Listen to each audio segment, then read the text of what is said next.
Ils sont jeunes dans la foi. Ils sont intelligents. C'est David et Colette qui vont nous rejoindre. Est-ce qu'on peut les applaudir?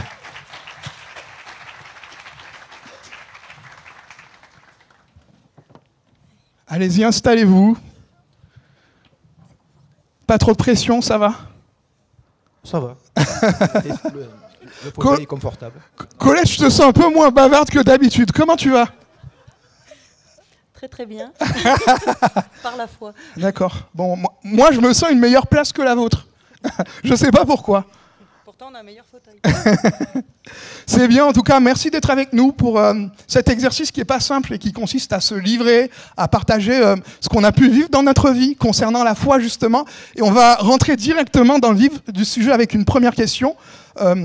On échangeait ensemble et j'ai réalisé très rapidement que pour vous, en fait, être chrétien, c'était pas juste, en fait, un héritage qui venait des parents, mais c'était vraiment un cheminement qui vous a conduit vers la foi. Et ma question est simplement la suivante. Pour vous, comment est-ce que vous voyez les chrétiens avant de l'être vous-même? Alors, pour moi je considérais, j'ai été un petit peu enseignée et je considérais qu'il y avait beaucoup de règles à appliquer, il fallait faire plein de choses, puis ne pas faire plein de choses. Donc je faisais bien la différence entre le bien et le mal. Je pensais que les chrétiens, ils faisaient jamais le mal, que le bien. Mais moi, je me considérais malgré tout comme chrétienne, mais je pratiquais les deux sans problème. Et puis jusqu'au jour où j'ai une amie qui m'a dit « Mais Colette, tu sais, Dieu a de l'humour et il répond à la prière. » Alors j'ai dit « D'accord ». Et puis elle m'avait donné une petite prière qu'elle appelait une prière de miracle avec, si je croyais en Dieu, si je croyais que Jésus était le Fils de Dieu et si j'acceptais et que je donnais ma vie. Et donc, en fait, j'ai passé une première partie de ma vie en me disant chrétienne, mais sans avoir jamais donné ma vie à Jésus. Et puis ce jour-là, j'ai donné ma vie à Jésus. Donc j'ai donné ma vie à Jésus, j'ai dit Seigneur, je reconnais tout ça, et je te donne ma vie, je te fais confiance. Et puis j'ai prié, et j'avais un problème parce que mes toilettes étaient bouchées depuis 2 semaines. Et bon, on avait trouvé toutes les solutions alternatives, mais rien ne marchait. Et puis j'ai dit Seigneur, là, il faut faire quelque chose, parce que moi, je n'y arrive pas, quoi, aide-moi. Donc j'ai prié le lundi. Le mardi, j'ai téléphoné à mon père pour avoir le numéro d'un plombier. Il est venu, il est intervenu, puis ça a marché. Il a réussi à nous dépatouiller. Et j'étais mariée à l'époque, et quand mon mari est rentré, je lui ai dit « Oh là là, tu ne devineras jamais, regarde, les toilettes sont réparées. Mais écoute, il y a quand même un truc curieux, parce que j'ai prié hier, et aujourd'hui, les toilettes sont débouchées. » Puis là, il me dit « Non, mais ça va pas, tu dis n'importe quoi, je ne peux même pas comprendre que tu me dises un truc pareil, quoi. » Et puis, il va aux toilettes, et puis je l'entends derrière la porte. « Oh non, il y en a marre, les toilettes se sont rebouchées. » Puis là, je dis en moi au Seigneur, je dis « D'accord, Seigneur, il n'a pas cru, mais je t'en prie, on en a trop besoin. » Et puis là, je l'entends derrière la porte. « Ah, ça s'est redébouché. » Donc oui, Dieu répond à la prière, même dans les petites choses. Et il a de l'humour. Donc, j'ai pu tester ça. Et là, je me suis dit, quand même, il s'est passé quelque chose. Le lendemain, j'ai acheté une Bible et j'ai commencé à lire la Bible. Waouh, génial, génial. Donc, Jésus répare les cœurs et débouche les toilettes. Rien ne lui est impossible, quoi. Top, merci. Voilà, alors moi, je dois dire, pour répondre à ta question, que je suis fils de pasteur et que j'ai perdu mon papa dans un accident de voiture à l'âge de 12 ans. Et donc, j'ai été entouré de gens que j'admirais, qui étaient chrétiens. La première, c'était ma mère, une femme de foi. Ce serait trop long pour vous parler de tout ce que j'ai vécu, mais en tout cas, les chrétiens, pour moi, c'était des gens qui étaient... que j'admirais, qui avaient la foi, qui avaient une paix, une sérénité, et j'enviais ça, mais c'était inaccessible. La barre était trop haute, et pour moi, en fait, ils vivaient des choses, mais c'était pas pour moi, quoi. Et donc, plutôt que d'être attiré par eux, je me suis éloigné d'eux, en me disant, moi, je veux faire ma vie. Et je reconnaissais dans tout ce que j'avais vécu, dans tout ce que j'avais acquis, que j'étais croyant, que Dieu était un Dieu d'amour, qui me protégeait. Donc il avait vu plusieurs fois qui m'avait protégé, il m'a même sauvé de la noyade. En fait, je savais qu'il me protégeait, mais justement, je lui donnais raison, il m'avait créé créature merveilleuse, je le reconnaissais bien. Et je voulais lui montrer que j'étais quelqu'un de bien. Donc, quelque part, je voulais lui dire, laisse-moi tranquille et je vais te montrer que je peux t'apporter quelque chose de bien, je vais faire de ma vie quelque chose de merveilleux, tu vas être impressionné. Voilà, et forcément, alors, j'ai manqué de papa, j'ai manqué un petit peu de conseils, parce qu'en fait, j'étais l'aîné d'une famille de 3 enfants, et quelque part, on me plaignait souvent, ou on m'encourageait, mais j'étais pas souvent repris. Qu'est-ce qui s'est passé? Je me suis énorgueilli, quoi. Et justement, cette volonté de dire que j'étais quelqu'un de bien, j'avais pas besoin de conseils, et bien j'ai fait des mauvais choix. Ces mauvais choix m'ont conduit à un mauvais mariage, un divorce, à la honte, à m'isoler, à une forme de dépression, jusqu'au jour où j'ai accepté une invitation de rentrer dans une église et d'être le sujet de prière. Et là, en fait, un frère a simplement ouvert la parole de Dieu, il a ouvert, et il m'a dit des mots que je connaissais certainement intellectuellement, mais que j'avais pas compris. C'était donner ma vie. Il m'a dit, tu n'es pas capable de donner quelque chose à Dieu, mais ce que Dieu veut, c'est pas que tu lui apportes quelque chose de bien, c'est que tu lui donnes ton cœur. Voilà. Et donc j'ai eu simplement une prière de repentance. Et j'ai vu les regards d'amour de ce frère un peu. Il s'appelait Jean, et il avait un beau prénom parce que je retrouve ce Jean dans la parole de Dieu, quoi. Et simplement, il m'a dit simplement, donne ton cœur à Dieu, ne lui apporte-lui ta vie, quoi. Et à partir de ce moment-là, j'ai décidé de me faire baptiser et de ne plus prendre de décision qu'avec l'accord de Dieu. Et les choses se sont remises en place, je l'ai mis à la première place. Et voilà. Et donc, ces chrétiens que je voulais, qui étaient inaccessibles, eh bien, j'ai appris à en devenir un, par sa puissance et par sa grâce. Amen. Amen. Merci David. En parlant de puissance, vous avez à la fois connu les miracles, on va appeler ça, je mets des guillemets, comme des petites lumières sur votre chemin là, en tant que nouveau chrétien, et même avant que vous ne soyez chrétien. C'est un peu ce que tu disais, avec ce que Dieu a fait quand il t'a sauvé de la noyade. Mais finalement, je sais que le miracle le plus important pour vous, c'est d'avoir accepté Jésus. Au-delà de ce miracle, quel était le plus grand miracle que vous avez vécu avec Jésus? Alors, il y en a eu plusieurs, mais il y en a un que je voudrais partager avec vous aujourd'hui.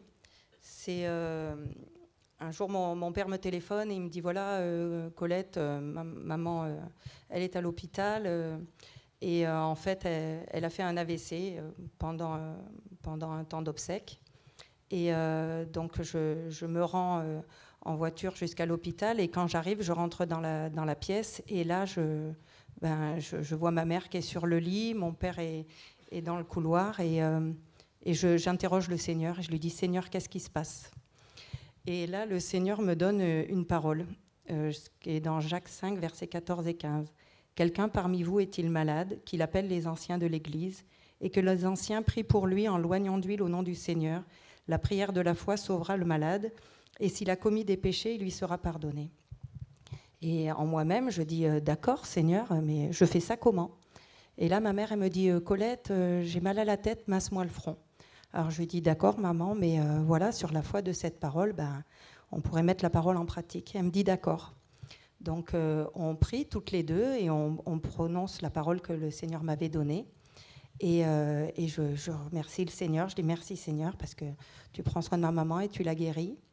Et ce qu'il faut savoir, c'est qu'après, j'ai eu mes sœurs au téléphone qui m'ont dit, voilà, j'ai vu le médecin aussi qui m'a montré le gros truc qu'elle avait dans la tête, quoi, et qui m'a dit, voilà, pendant 3 jours, on ne peut pas dire si elle vivra ou elle mourra, mais moi, je sais que mon Dieu, il ne m'aurait pas conduit à prier pour elle si c'était pour qu'elle ne vive pas. Donc, je savais qu'elle vivrait, mais elle était paralysée tout le côté gauche, le visage, le bras et la jambe. Quand j'ai eu mes sœurs, elles m'ont dit, tu sais, on a eu la cousine, elle nous a dit de nous préparer au pire. J'ai dit, non, moi, le Seigneur, il m'a donné cette parole, maman, elle va pas mourir. Et j'ai demandé à des amis de prier pour moi, pour que je sois dans la paix. Quand je suis rentrée, j'ai dit, Seigneur, je sais qu'elle vivra, mais est-ce qu'elle remarchera? Et là, je sens le Saint-Esprit qui me dit, mais regarde le passage que je t'ai donné. Puis j'avais une Bible, et à la fin de ma Bible, il y avait une concordance. Alors, avec les mots-clés, je retrouve le passage, et là, je relis, il y avait « La prière de la foi sauvera le malade, et le Seigneur le relèvera, et s'il a commis des péchés, il lui sera pardonné. » Donc je savais que le Seigneur allait la relever. Le lendemain, j'étais au travail et je disais « Lève-toi et marche, lève-toi et marche, lève-toi et marche ». Et puis l'après-midi, mon papa, il me téléphone et il me dit « Colette, passe à la maison prendre les chaussons de maman. Elle marche avec le déambulateur. » Puis je lui ai répondu « Les chaussons, ils sont dans le coffre de la voiture. » Et c'était il y a 25 ans et ma mère est toujours là aujourd'hui. Et Dieu l'a relevée, elle a complètement récupéré, elle marche, elle a tout récupéré. Merci Seigneur. En fait, en interrogeant David et Colette sur la thématique, je me suis vite rendu compte qu'on aurait pu prendre le moment uniquement à 3 pour présenter tout ce que vous avez vécu. Pourquoi on n'est pas que 3 là? Non, il y a juste 300 paires d'yeux qui ont le regard fixé sur toi, mon ami. On va t'écouter, David. Moi, c'est une tapisserie, je ne vais pas les regarder. On va t'écouter, David. On va essayer de le faire courtement pour laisser la place à la suite. Je vais commencer comme Colette, il y en a plusieurs. Mais j'en ai choisi un, c'est celui de mon petit frère qui a 9 ans de moins que moi. Il a 29 ans, je crois. Et il va être papa. Sa femme est dans le 8e mois ou 8e mois et demi de sa grossesse. Et là, comme ça lui arrive de temps en temps, il va chez le médecin le jeudi soir, parce qu'il a des problèmes gastriques. Et donc, il va consulter. Il repart avec des médicaments. Le vendredi, il retourne chez le médecin. Et là, le téléphone sonne et on dit à sa femme, écoutez, il fait une thrombose. Alors, je ne suis pas médecin, mais il fait une thrombose. Les thromboses, en général, c'est dans les jambes. Voilà, c'est pour les personnes plutôt âgées. Lui, il est sportif, il a 29 ans. C'est entre le foie et c'est une veine porte entre le foie et l'intestin. Et en fait, il fait une hémorragie interne. Donc, on dit simplement, on va l'ouvrir, on va opérer, mais on ne sait pas ce qu'on va faire parce qu'il est en train de se vider de son sang. Et donc, simplement, le professeur nous dit, pour la gravité, il nous dit, écoutez, c'est une maladie rare. C'était il y a environ 25 ans. Il n'y a pas un cas en France ni en Europe. Il y a un cas similaire aux États-Unis. Donc, on est en train d'essayer de prendre des informations pour savoir ce qu'on doit faire. Et ma mère, ainsi que toutes les relations qu'on avait... il y a beaucoup de chrétiens, a fait appel à toutes les églises qu'elle connaît pour qu'il y ait une chaîne de prière qui se manifeste.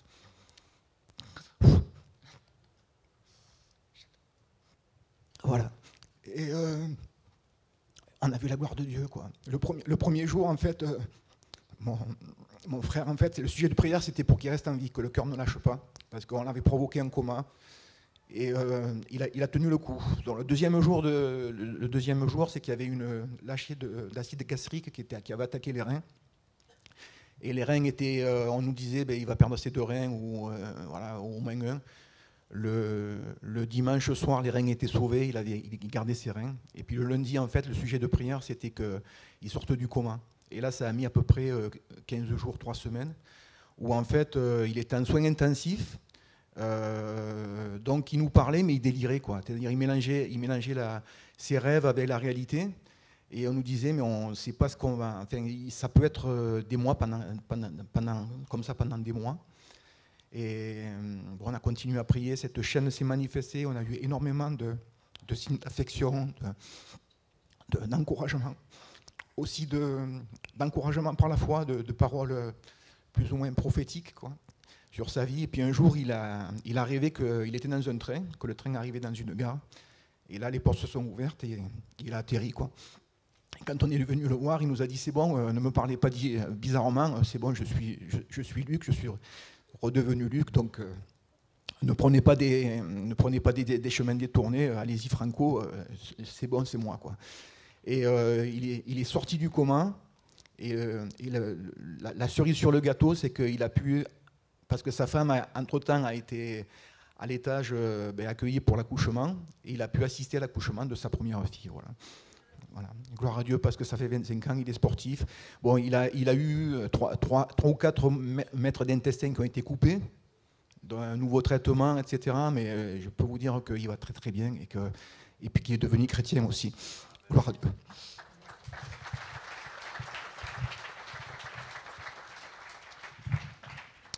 Jésus fait des miracles dans les corps. Il est capable de guérir les corps, mais pas que. Tu peux nous en dire un peu plus, Colette ? Alors moi, j'avais divorcé et j'avais du mal à faire confiance de nouveau. Et puis j'avais une petite fille, donc j'étais mère célibataire. Mais voilà, moi, je savais qu'à chaque fois que je choisissais, je me trompais. Donc, j'ai dit, écoute, Seigneur, il faut que ce soit toi. Et puis là, dans le psaume 4, il est marqué, je devais rencontrer David le lendemain. Et dans le psaume 4, il est marqué, Dieu s'est choisi un homme pieux qui fera lever sur nous qui nous fera voir le bonheur. Seigneur, fais lever sur nous la lumière de ta face. Et puis, et je le rencontrais le lendemain. Donc, je savais que c'était le choix de Dieu. J'ai rencontré David. Ah oui, ce que j'ai oublié de dire, c'est qu'au mois de février, Dorian, elle me disait, maman, je veux un papa. Parce qu'elle voyait tous ses amis qui avaient un papa. Elle dit, je veux un papa. Et j'ai dit, écoute, Dorian, on va prier, on va demander un papa pour toi et un mari pour moi dans une seule et même personne. Ça, c'était en février. Au mois de mai, je rencontrais David, que Dieu m'avait dit que c'était lui qui l'avait choisi. Et puis les amis qui nous ont présenté me l'avaient présenté comme ça. Et il avait un super CV, donc je voulais le rencontrer. Et on s'est rencontrés au mois de mai. À un moment donné, comme j'étais encore un peu fragile, je savais que Dieu avait guéri mon cœur, mais quand même faire confiance, c'est quelque chose. Et puis j'étais responsable d'une petite fille. J'ai dit, Seigneur, montre-moi tous ses défauts. Puis là, il m'a montré toutes les qualités que je n'avais pas vues. Et on s'est mariés au mois d'août. Donc Dieu guérit aussi les cœurs brisés. Amen.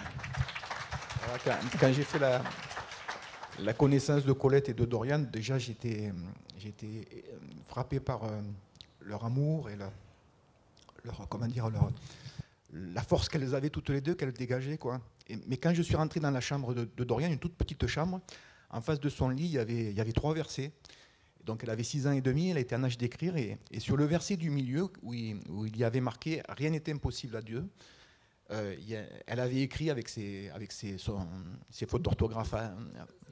Elle était au CP, donc il y avait plein de fautes d'orthographe, mais on pouvait quand même décoder certaines choses. Elle avait marqué « Je veux voir mon papa ». Donc ça m'avait touché. Et peu de temps après, c'était elle qui était venue me demander si je voulais être son papa. Donc j'ai dit, écoute, on va demander à Dieu, on va prier, puis on va voir si c'est sa volonté, quoi. Et ce que je veux simplement partager, c'est que Dorian était un peu mal dans sa peau, elle avait de l'eczéma, elle bégayait. Après notre mariage, tout était parti, elle était intrépide, c'était une fille qui était carrément guérie de quoi que ce soit. Voilà. Et elle m'appelait papa quasiment le premier jour, et c'est ma fille. C'est beau, maintenant on les arrête plus au niveau du micro. Et juste pour finir, donc on a demandé à Dorian, David a demandé à Dorian, est-ce que tu veux que je sois ton papa aussi devant la loi? Elle a dit oui. Et donc on a attendu 6 mois de vie commune, on a déposé le dossier. Donc on s'est mariés le 8 août 2008. Le 9 septembre 2009, Dorian juridiquement était la fille de David et la mienne. Et le 12 octobre, on accueillait Jonah dans la famille.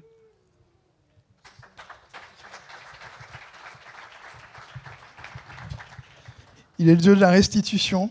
Il est capable de changer notre passé, de nous libérer de tout ce qu'on a vécu avant et de tracer pour nous des plans. J'aime ce verset qui dit il est celui qui a pour nous des projets de paix et non de malheur, afin de nous donner un avenir, une destinée. D'ailleurs, en parlant de versets, quel est le verset que tu désires partager à ceux qui nous écoutent ce matin? C'est le premier verset que j'ai commencé à apprendre par cœur quand je me suis rapproché de Dieu.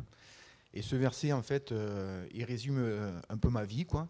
C'est Colossiens 1, verset 21. « Et vous qui étiez autrefois ennemis et étrangers par vos pensées et vos mauvaises actions. » Et c'est ce que j'étais parce que, je le découpe en 3, c'est ce que je pensais parce que, en fait, moi je pensais que Dieu c'était mon ami, c'était un copain, quoi.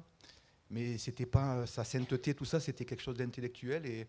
Et en fait, par mes pensées et ma volonté de m'éloigner de lui et de faire ce que je voulais, en fait, j'étais devenu ennemi, inconsciemment, mais il n'y a pas de neutralité avec Dieu, quoi. Ou on lui donne sa vie, ou on est loin de lui, quoi. Parce qu'il est saint, il est juste. Et donc, c'est ce que j'étais. Donc, j'étais étranger et ennemi. Par vos pensées, vos mauvaises actions, il vous a maintenant réconcilié par sa mort dans le corps de sa chair. Alors, c'est vraiment un verset de Pâques. Voilà. Et ce maintenant, en fait, c'est parce qu'à partir du moment où j'ai décidé de lui donner ma vie et de me faire baptiser pour témoigner au monde entier que je lui avais donné ma vie, que c'était lui mon Seigneur et mon Sauveur, eh bien, je suis né de nouveau et et j'ai vécu de belles et grandes choses. Donc voilà, il vous a maintenant réconcilié. Ce chemin de réconciliation, c'est quelque chose d'extraordinaire, d'être réconcilié avec Dieu, afin de vous faire paraître devant lui saint, irrépréhensible et sans reproche.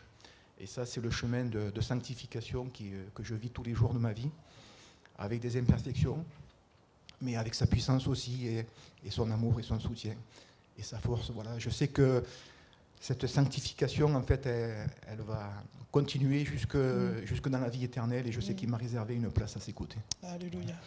Merci David. Colette, le mot de la fin, le verset que tu souhaites laisser à ceux qui nous écoutent. Moi, je voudrais juste laisser Jacques 1,22, le début. Mettez la parole en pratique. Pour la mettre en pratique, il faut la connaître. Donc, nourrissez-vous de la parole de Dieu. Et au moment opportun, le Saint-Esprit vous redonnera exactement ce dont vous avez besoin. Moi, c'est ce que j'ai expérimenté avec ma maman, et c'est ce que j'ai expérimenté plusieurs fois après.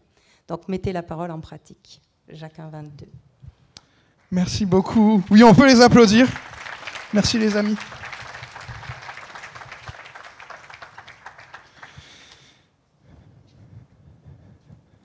Jésus n'a pas changé. Ce qu'il a fait pour David, Colette, il veut le faire aussi pour vous. Et on va aussi l'écouter au travers du témoignage qui va suivre dans quelques instants. J'ai une question pour vous. À votre avis, combien de temps une maman met avant de mettre un enfant au monde? Dans mon cas, c'était différent. Bonjour, je suis Nathan.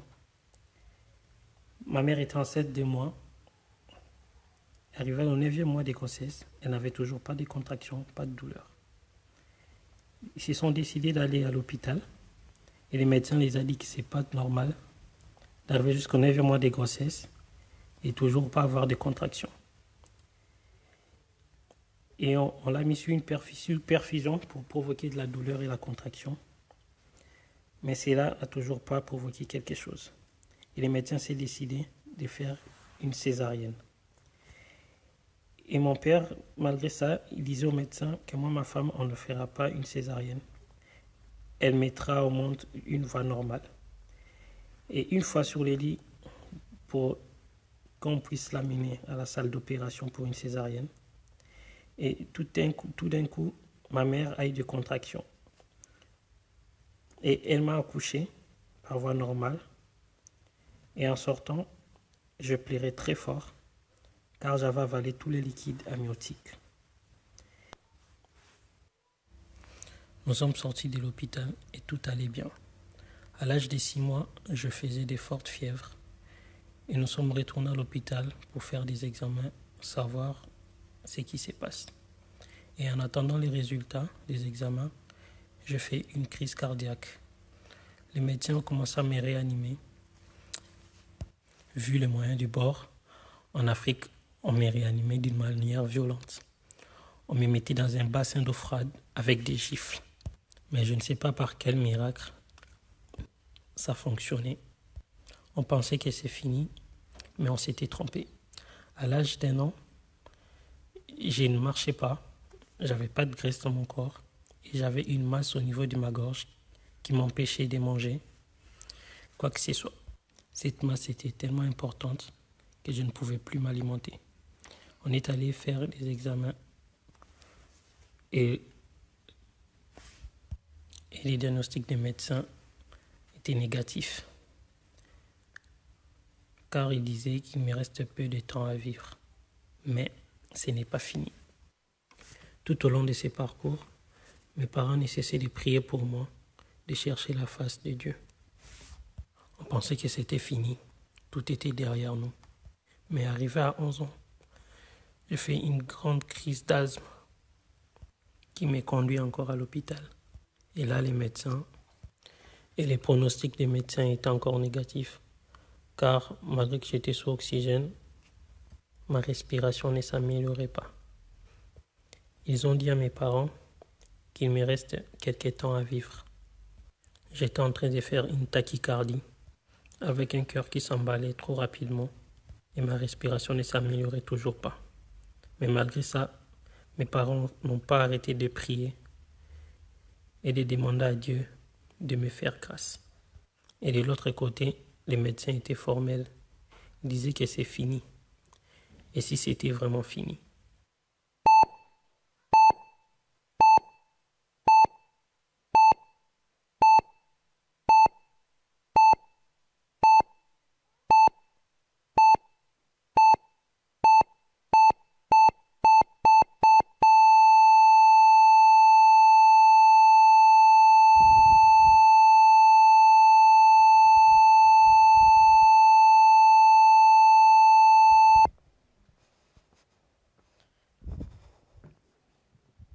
Non, c'était pas fini.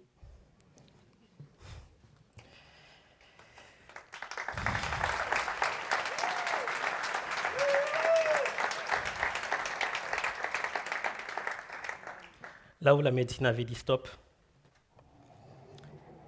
Dieu a dit ça continue. Jésus fait encore des miracles.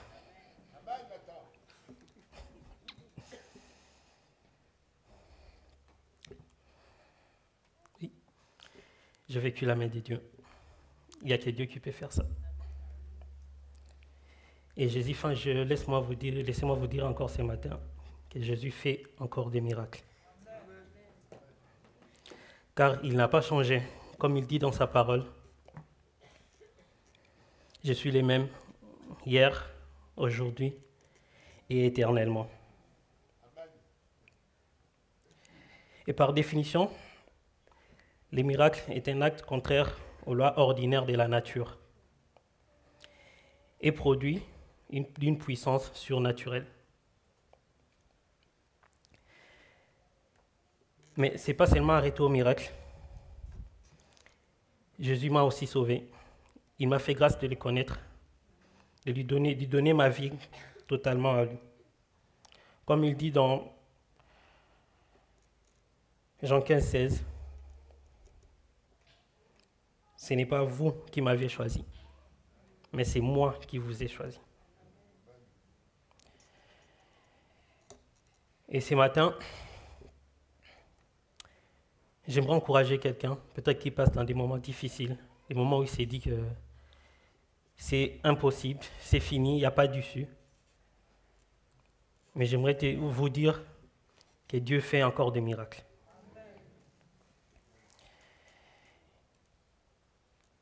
Car c'est un secours, Jésus est un secours qui ne manque jamais dans la détresse. J'aimerais partager avec vous le verset d'Ésaïe 43, 2, qui dit « Si tu traverses les eaux, je serai avec toi. Et les fleuves, ils ne te submergeront point. Si tu marches dans le feu, tu ne brûleras pas. Et la flamme ne t'embrasera pas. »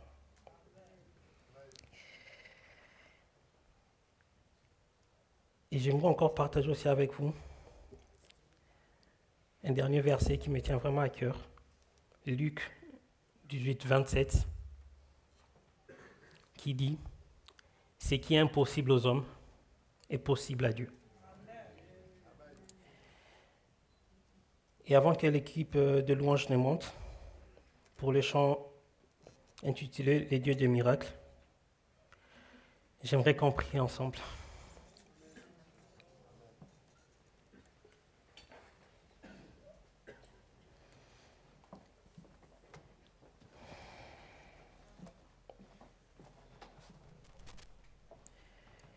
Jésus, tu es celui qui m'a sauvé,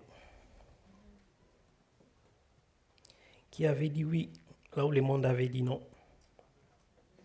qui avait dit que c'est le commencement là où le monde avait dit c'est la fin. Seigneur, tu vois tes filles et tes fils qui sont en ces lieux, ceux qui s'attendent à toi. C'est aussi qui ont des pronostics négatifs. C'est Seigneur qui traversent des temps difficiles, qui se disent que c'est fini pour eux. Mais Seigneur, je veux qu'à travers de ces témoignages de ce que tu as fait pour moi, que tu puisses aussi faire un miracle en leur faveur. Qu'ils puissent encore, Seigneur, te témoigner et s'attacher à toi. Tu es le Dieu qui ouvre des portes que personne ne peut fermer. Tu es celui qui fraye un chemin. Seigneur, opère des miracles Oui, tu es le Dieu de miracles. Amen.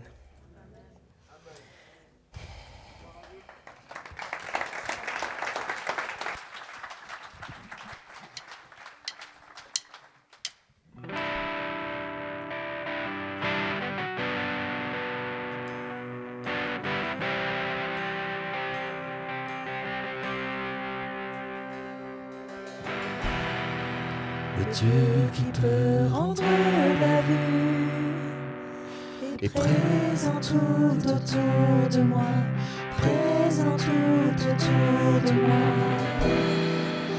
Le Dieu qui peut nous faire entendre vient apaiser toutes mes craintes, apaiser toutes mes craintes. Oui, je crois en toi. Oui, je crois en toi, tu es le Dieu des miracles. Oui, je crois en toi, oui, je crois en toi, tu es le Dieu des miracles. Celui qui défie l'impossible m'attire à lui, me renouvelle, m'attire à lui, me renouvelle. Celui qui a vaincu la mort, sa vie se répand dans mes veines, sa vie se répand dans mes veines. Oui, je crois en toi, oui, je crois en toi, tu es le Dieu des miracles. Oui, je crois en toi, oui, je crois en toi, tu es le Dieu des miracles. Je crois en toi, oui, je crois en toi, oui, je crois en toi, tu es le Dieu des miracles. Oui, je crois en toi, oui, je crois en toi, tu es le Dieu des miracles. Tu es de toute éternité, ô Dieu puissant ressuscité. Tu es celui qui donne la vie, tu es le Dieu des miracles, tu es le Dieu des miracles, tu es de toute éternité. Tu es de toute éternité, ô Dieu puissant ressuscité. Tu es celui qui donne la vie, tu es le Dieu des miracles, tu es le Dieu des miracles. Oui, je crois en toi, oui, je crois en toi, tu es le Dieu des miracles. Oui, je crois en toi, oui, je crois en toi, tu es le Dieu des miracles. Oui, je crois en toi, oui, je crois en toi, tu es le Dieu des miracles. Oui, je crois en toi, Seigneur. Oui, je crois en toi, tu es le Dieu des miracles. Alléluia. On peut tous ensemble, vous voulez bien, formons nos yeux et levons nos mains au-dessus de nos têtes. Seigneur, tu es le seul orfèvre, capable avec notre misère d'en faire un miracle. Seigneur, avec le péché, qu'est-ce qu'on peut faire? Eh bien, toi, tu fais éclater ton salut. Ce matin, nous disons, Seigneur, que tous les champs du possible sont ouverts et que tu peux tout, Seigneur. Par nos mains élevées, nous déclarons que nous voulons et nous désirons une seule chose. Sois le Dieu du miracle ici dans ce moment. Au nom de Jésus, au nom de Jésus. Reçois ce matin et sois en bénédiction. Alléluia! Est-ce qu'on peut acclamer encore une fois le Seigneur, vous voulez bien?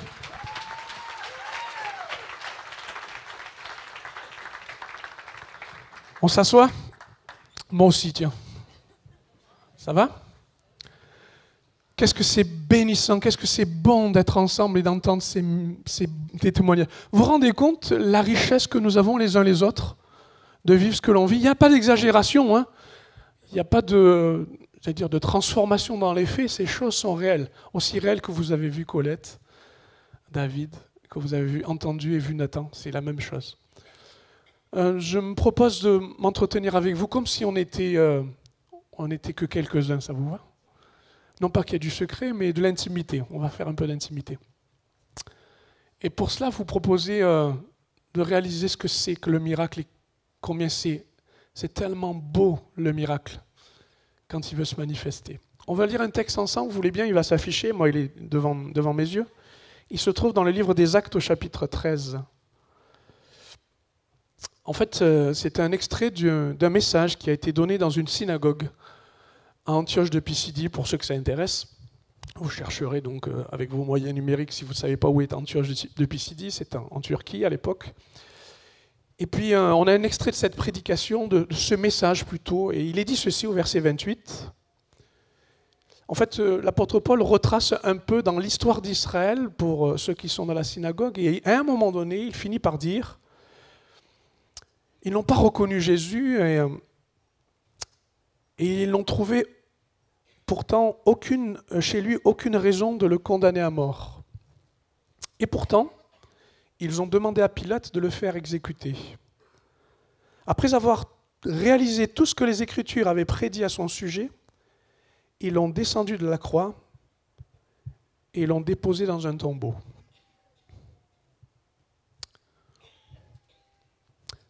J'arrête ce récit ici et vous ne voyez avec moi qu'il n'y a ici aucun miracle. Il n'y en a pas. Enfin, semble-t-il, il n'y en a pas.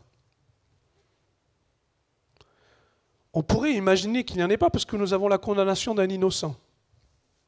On a un procès injuste et encore un drame humain. C'est celui qui nous dit que, en fait, comme souvent,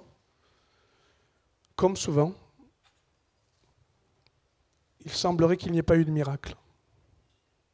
Et c'est peut-être ce qui se passe dans ta vie. Encore une fois, on te parle de miracle, tu sais que le miracle existe, mais là aussi, les gens sont morts, les gens sont malades, l'injustice est là, ta vie ne change pas, tu es toujours dans ton péché. Enfin, je vous laisse votre liste, j'ai la mienne, de tout ce qui peut vous décevoir ou vous laisser là où vous êtes. Vous voyez la suite ? Mais Dieu l'a ressuscité des morts. Alors là, c'est pas possible.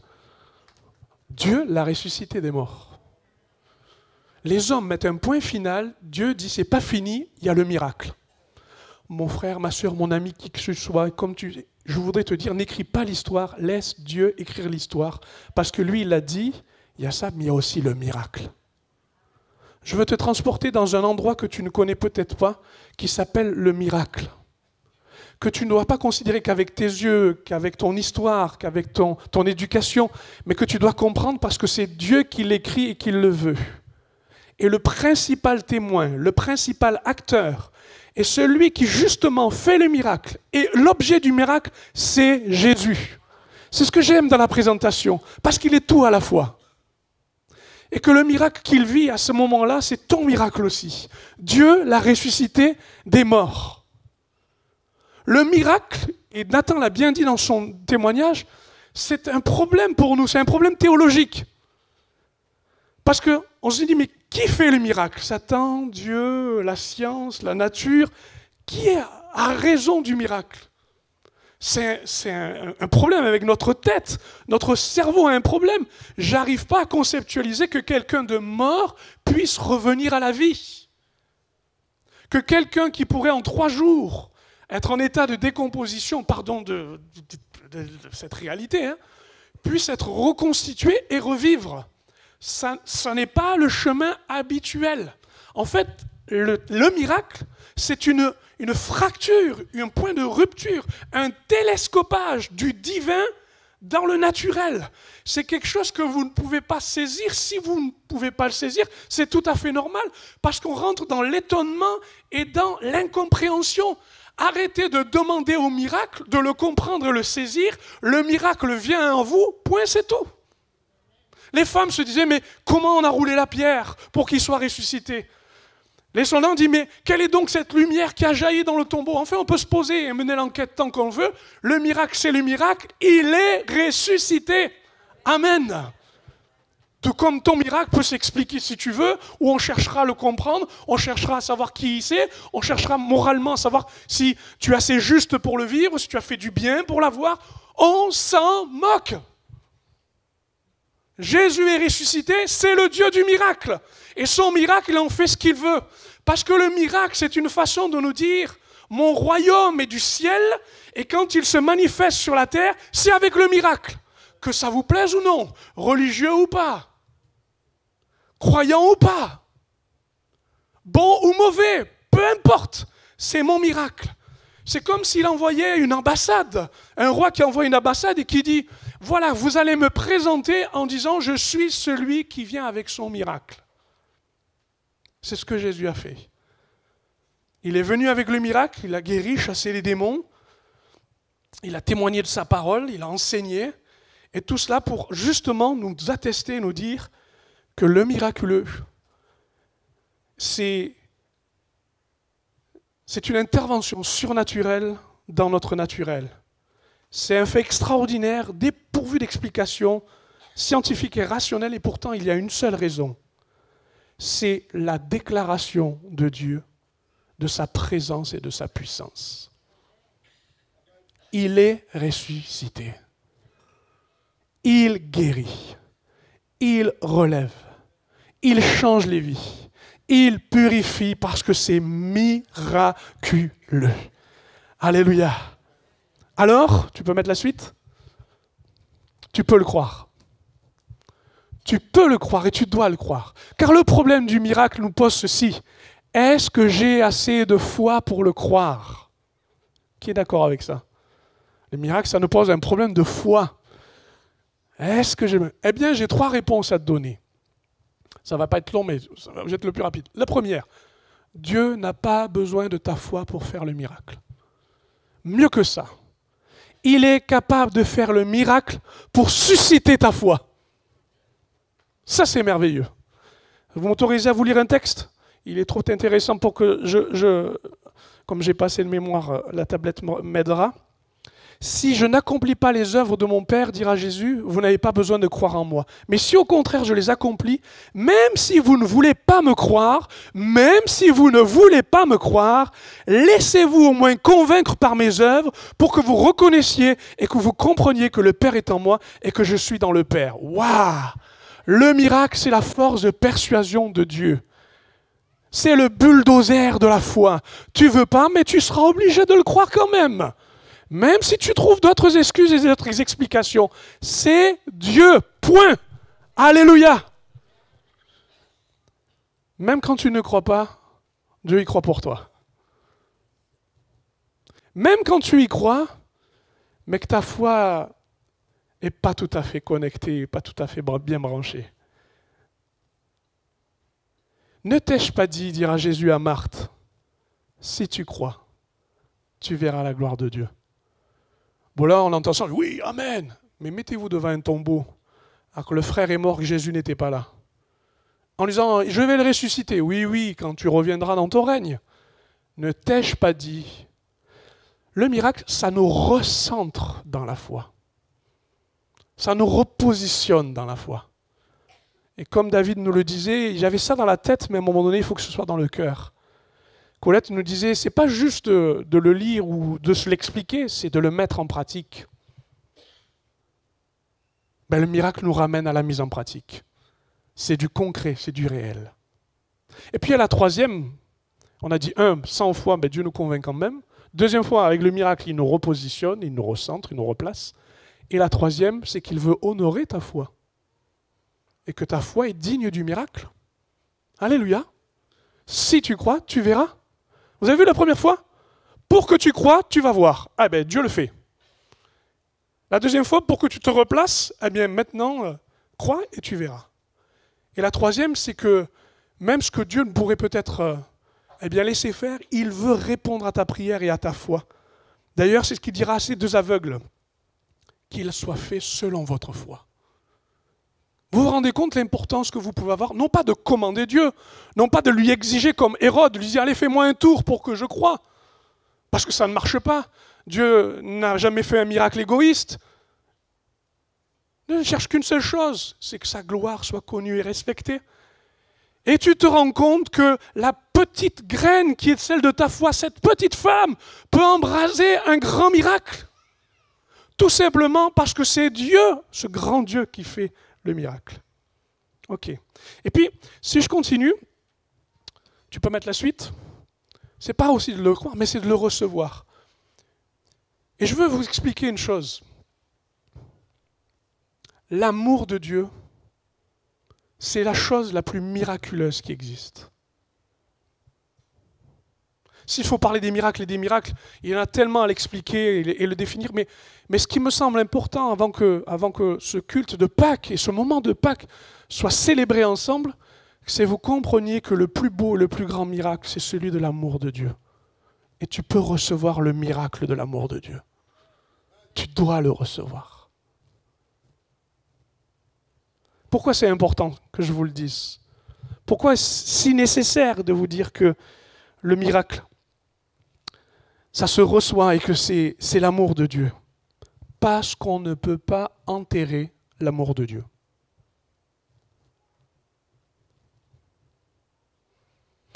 En fait, l'amour de Dieu,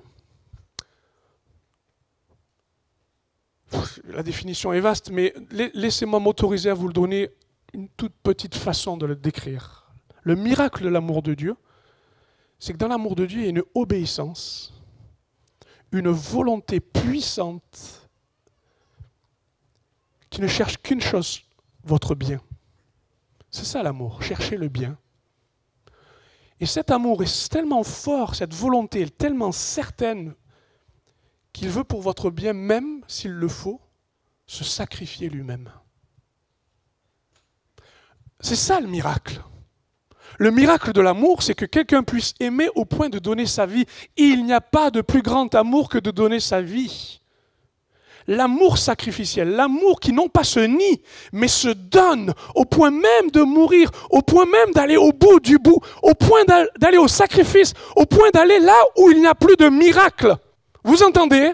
De se dépouiller de tout livrer, de tout donner pour que la personne puisse vivre, être pardonnée, réconciliée, changée, qu'elle se sente aimée. Bon sang, entends-le. De quelle manière faut-il le dire et encore le montrer? De quelle faut-il encore le plaider pour que tu le comprennes? L'univers entier ne peut contenir l'amour de Dieu. Et cet amour s'est fait homme. Et cet homme nous dit, je vous aime et je donne ma vie. Je la donne pour qu'il n'y ait pas dans ma vie un miracle pour me sauver de là. Père, si tu pouvais éloigner de moi cette coupe, mais dans l'amour, j'obéis et je me donne. Voilà le miracle de l'amour. Avant, la grande démonstration de tout est possible, c'est que là, rien n'était impossible pour lui. L'amour l'a conduit au chemin étroit, d'une seule solution, d'une seule décision pour ta vie. Merci Jésus. Amen, oui, amen. On peut le bénir pour ça. Le miracle de l'amour, c'est de ne pas se donner toutes les possibilités, c'est de t'en donner qu'une seule. De recevoir l'amour de Dieu. Parce qu'une épouse, un mari, un enfant pourrait te combler, mais ça, c'en est un autre. C'est un amour qui va jusqu'à la mort. Il s'est donné lui-même. Il s'est semé sur la terre pour qu'il puisse, par amour, vous le donner. Afin que dans sa mort, comme un grain de blé, puisse produire le miracle. Amen. L'amour de Dieu dans vos vies. Ma tablette tourne dans tous les sens. Elle est chamboulée comme moi. Regardez, vous ne pourrez pas enfermer l'amour de Dieu dans un tombeau. D'ailleurs, parce que l'amour poursuit toujours son obéissance, même la mort n'a pas pu arrêter l'amour de Dieu. Il n'y a pas de frontière pour l'amour de Dieu. D'abord parce que c'est un amour qui vient du ciel. Vous imaginez l'amour du ciel, si parfait, si beau, si pur, dont on peut parler et dont on parlera un jour parce qu'on le verra. Tel qu'il nous voit, on le verra. On sera avec lui dans cette intimité, dans ce bonheur d'être avec lui. Mais il a quitté ce ciel. Il a accepté que cet amour quitte la frontière du parfait pour entrer dans le réel. Et cet amour est allé jusque dans une étable pour qu'ensuite il puisse aller jusque dans les rues, pour aller jusque dans les maisons, pour aller jusque dans les palais, pour aller jusque dans les tribunaux, pour aller jusqu'au supplice de la croix, pour aller jusqu'au tombeau, pour aller jusqu'à l'enfer, pour aller jusqu'à ta vie. Parce que l'amour n'a pas de frontières. Dédaigne-le, rejette-le, ça n'empêchera pas le miracle. Le miracle se fera quand même. Il t'aime, il t'aimera et il veut t'aimer. Alléluia. Où je trouve cette inspiration, où je trouve cette décision, c'est qu'il est ressuscité. Ta foi n'est pas vaine. Parce que si Jésus n'est pas ressuscité, ça ne sert à rien. Parce que l'amour s'arrête ici. Parce que l'histoire est une folie, est un mensonge.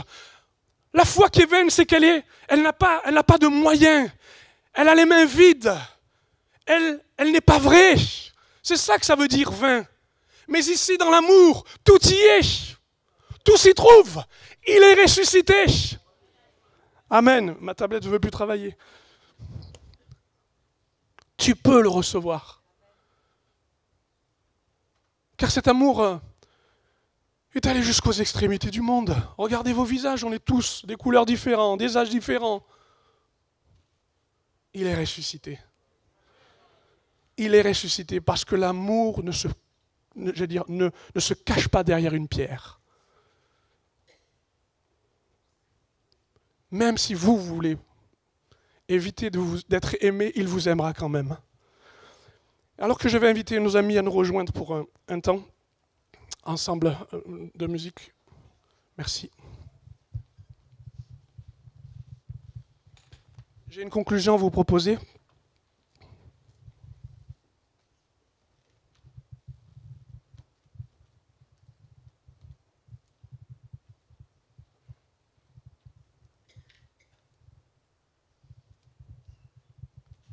Ni la mort, ni la pierre qui était roulée sur le tombeau n'a pu retenir l'amour de Dieu. Ni les circonstances, ni les volontés, bonnes ou mauvaises, ne peut arrêter l'amour de Dieu.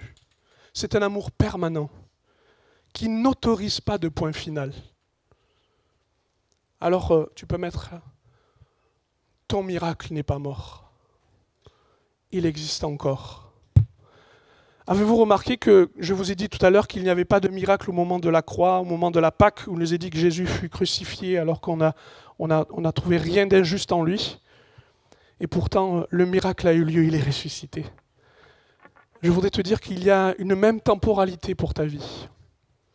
Les deuils que tu subis, les désarrois, les déceptions, quelles qu'elles soient, pourraient t'amener jusqu'au tombeau en te disant « C'est vers là que ça va ? Où est le miracle ?» J'aimerais te dire que ce n'est pas toi qui le dicte, mais c'est Dieu qui, par amour, veut te montrer son miracle, le miracle de son amour. Il veut te sauver. Il veut absolument que tu saches que tu n'es pas destiné pour le tombeau, tu es destiné pour le ciel.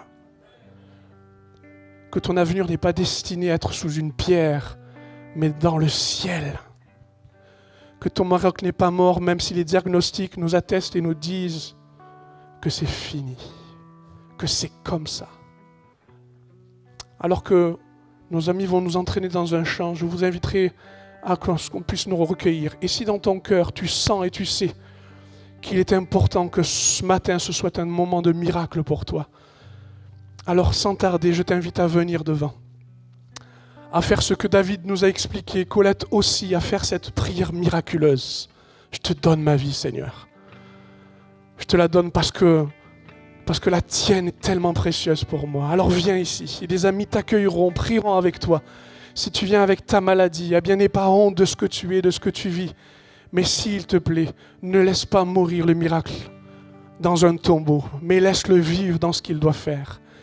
Et si tu as un problème avec le temps du miracle en disant « il n'est pas encore arrivé », eh bien considère la croix. Il a fallu 3 jours. Il a fallu du temps. Il a fallu que Dieu fasse coordonner toutes choses pour ton bien. Eh bien, de la même manière qu'il t'apprenne et à comprendre ce que Dieu veut faire. On peut se lever à notre place, vous voulez bien, et à considérer sa présence. Et si tu veux croire et vivre l'amour de Dieu, eh bien avance-toi. Vis cette expérience de foi et prends courage dans ce que tu as entendu et reçu. Nos amis ont en parlé.